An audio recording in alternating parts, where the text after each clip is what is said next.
Hello, I'm Jesse Bocksnick, the Arkansas 4-H Outdoor Skills Instructor, and today I'm going to talk to you a little bit about chainsaw safety.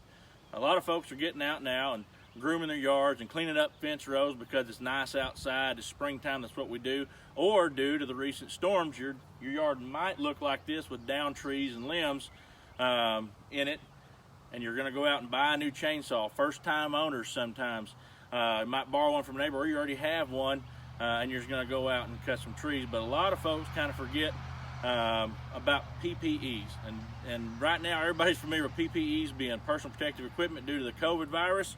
At the bare minimum, you want long pants on, shirts and pants that are not baggy that get into a chainsaw, and you want good sturdy footwear. Open-toed shoes are not good. Flip-flops, Crocs, that kind of stuff are not good to wear, and shorts are not good to wear when you're running a chainsaw. If you'll come with me over here, we're going to talk to you a little bit about some of this personal protective equipment here. We have a good set of gloves. You can tell these are well worn, but they're still sturdy and good enough to run with a saw and flexible enough to do what I need to do. But make sure you get a good pair of leather gloves or chainsaw gloves. Some synthetics are pretty good as well now.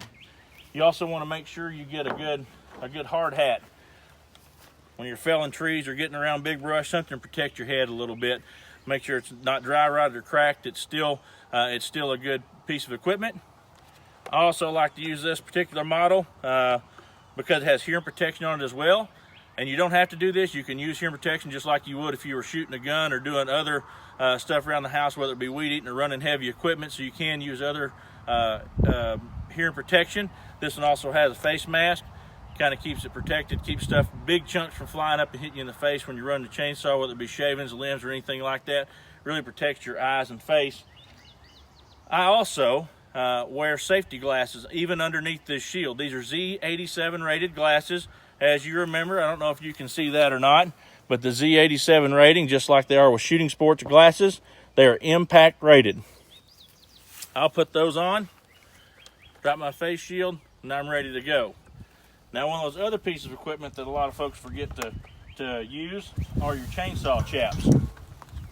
These look a little flimsy, and they're not. A lot of folks forget these because they think, well, they're too expensive, or they'll be hot, I really don't need those, or they're just flat out, well, I'm a good enough operator, I don't need them. But these chainsaw chaps are made to go around your legs, protect your extremities from a chainsaw. They will immediately stop even a large or mid-sized chain in just like that.